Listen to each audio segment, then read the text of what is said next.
Béatrice, merci de vous rendre chez Bedup. Avec plaisir, bonjour Marie. J'ai fait votre connaissance lors d'une demande de vos clientes. Oui. Alors parlez-moi un petit peu, qu'est-ce qui vous a amené à passer la porte de Bedup? Alors voilà, ma cliente voulait une solution de lit escamotable qui ne prenne pas de place, parce qu'elle a un petit espace de 21 mètres carrés. Et elle voulait avoir son coin salon, et donc je lui ai proposé deux versions. Le lit qui tombe, donc escamotable avec le canapé, ou bien un lit qui descend. J'ai juste cherché comme ça sur internet, lit qui descend, j'ai trouvé Bedup, j'ai mis. Elle m'a dit non, pas de lit escamotable, je veux le lit qui sort du plafond, je veux le lit qui descend. Donc je me suis vraiment focalisée sur votre prestation, que j'avais trouvé très intéressante sur internet. En plus j'avais eu des plans 3D, donc j'avais pu mettre dans mon plan. Et la cliente était ravie de ça, donc j'avais pu approfondir justement la première demande de devis à lui soumettre pour qu'elle ait déjà aussi une idée du budget qu'elle allait pouvoir mettre. Et après, elle est venue donc avec vous, affiner pour les détails, et comme ça elle a pu suivre son budget au plus juste. Et elle n'a pas après débordé. Hein.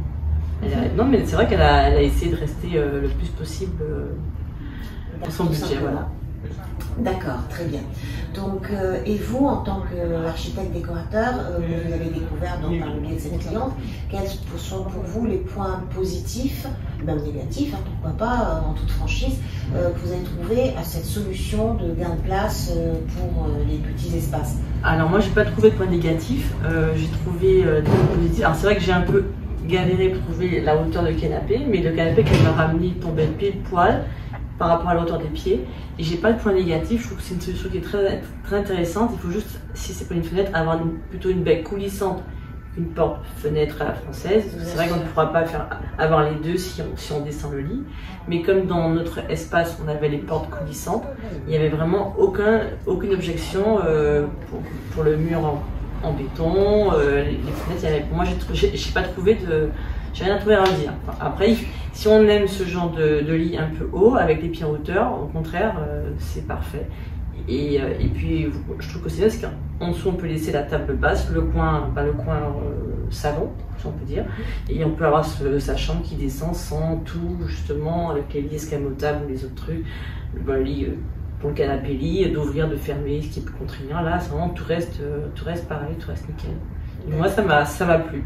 Donc voilà. Est-ce que vous penseriez, Bedup, pour aménager une chambre d'enfant ou pour aménager une chambre bureau éventuellement, ou restructurer l'espace dans des espaces plus grands? Alors plus grand, je sais pas, faut pouvoir par rapport à la demande du client. Voilà. Mais pourquoi pas après si la personne souhaite justement que son lit tombe, avoir le principe d'avoir un lit qui tombe et puis aménager autour son bureau. Ça dépend aussi de la demande du client. Mais moi, je sais que je représenterai cette solution dans mes projets de petit espace. D'accord. Voilà.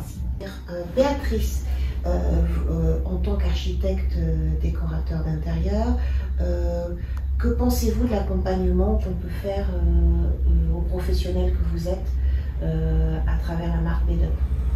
L'accompagnement, c'est peut-être bien de nous expliquer justement tous les plus que vous proposez, et puis c'est les moins, ce qu'il faut vraiment qu'on peut réajuster par rapport au client, pour pas se tromper. Et peut-être quelquefois, venir sur le projet pour valider avec nous, par exemple un mur ou technique s'il y a un doute, et voilà.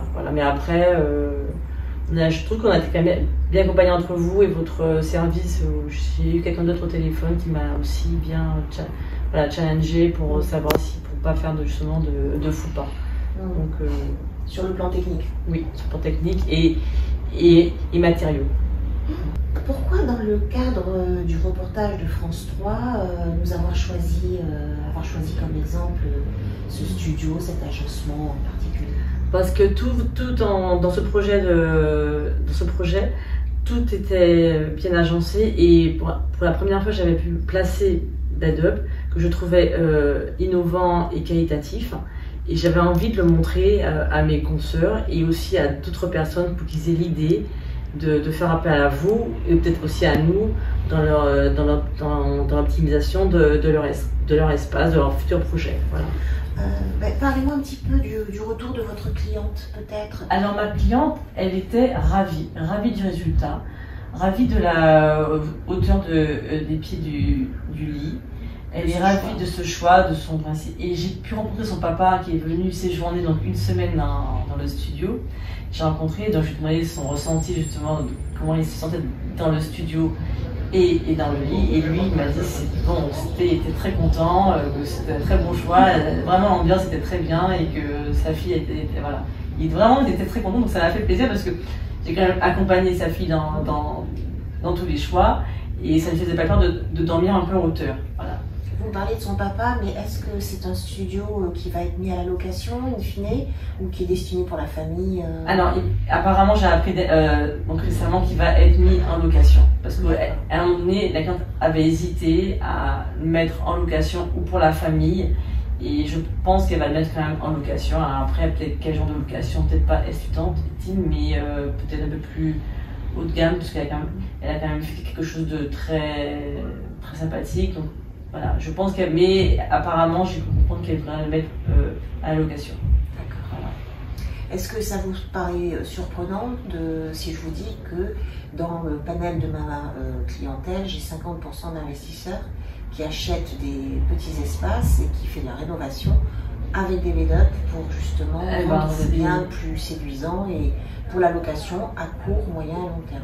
Mais ça, je vais l'entendre et ça sera pour moi un argument supplémentaire pour justement pouvoir les placer plus facilement, je l'espère, dans mes prochains projets de petits espaces. Après, ou moyen, ça dépendra après justement de la demande de la famille, s'ils préfèrent mettre un lit bed-up pour leur junior qui grandit et qui veut avoir son espace bureau, et coin salon et chambre. Il y a aussi ce genre de demande. C'est toujours difficile dans 10 mètres carrés de tout placer, mais avec cette solution, je pense que ça peut être possible.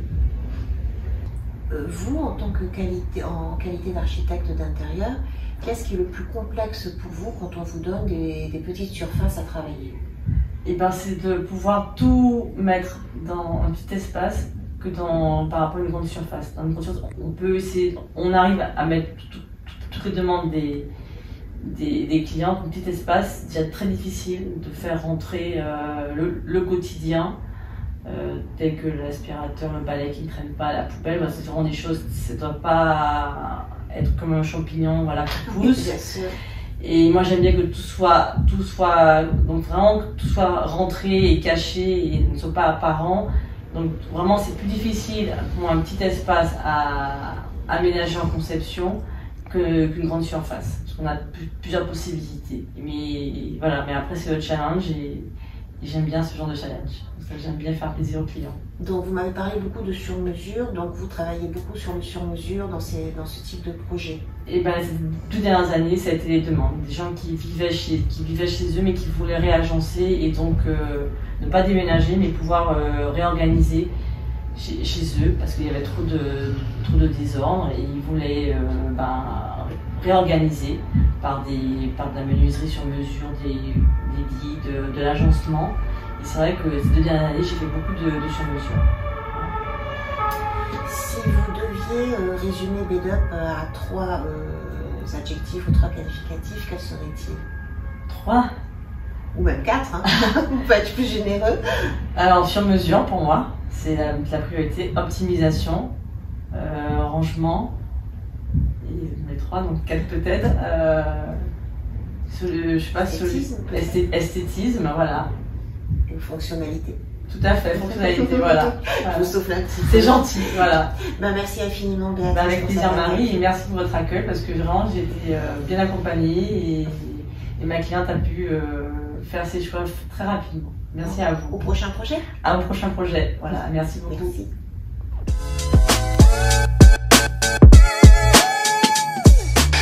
Maintenant, on va parler rangement. C'est une question essentielle parce que c'est difficile de mettre souvent 2 litres dans un litre, surtout en Île-de-France où les appartements sont rikiki. Pourtant, il existe beaucoup de solutions pour éviter que ça soit le bazar chez vous. Vous allez voir, il y a même des professionnels pour vous aider. Regardez.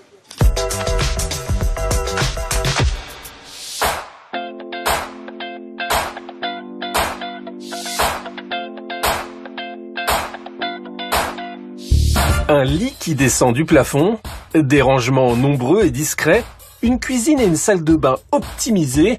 Dans ce studio de 33 mètres carrés à Saint-Cloud, chaque élément a été pensé pour allier le design aux pratiques.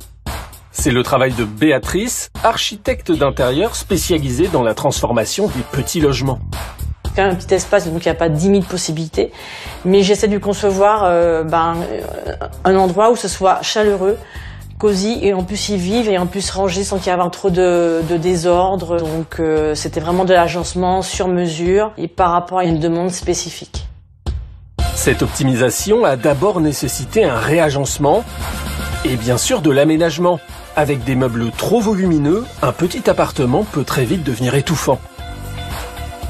Comme on est dans la chambre, il faut avoir beaucoup de rangements et donc j'ai prévu à cet effet des penderies, des étagères et des tiroirs pour que tout soit bien optimisé et rangé. Et comme ça arrive un petit peu dans la pièce à vivre, donc il faut pas que ça soit visible.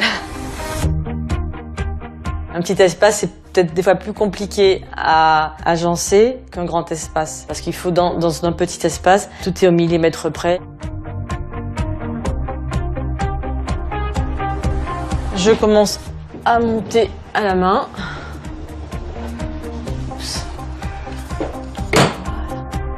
Dans des petits espaces, il faut vraiment passer du sur-mesure. Ça me coûte peut-être un petit peu plus, mais au moins j'ai exactement ce dont j'ai besoin pour cet espace. Et moi, c'est le but que je recherche pour mes clients, qui se sentent chez eux et qui n'aient pas envie de sortir pour aller voir ailleurs. Mais attention, faire appel à ce type d'architecte pour refaire votre appartement a un coût. Ici, la facture s'élève en tout à près de 50 000 €.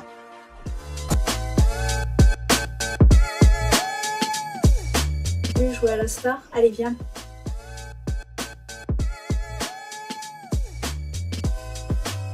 Je préfère que tu descendes avant que je commence. Hein? Bonjour. Donc, je me prénomme Mylène. J'ai 60 ans et je travaille comme contrôleur de gestion dans les assurances. Je suis à 100% en télétravail. Donc, pour cela, il vaut mieux que je me sente bien chez moi, dans une atmosphère un peu cocooning et puis où les ondes sont optimales, on va dire.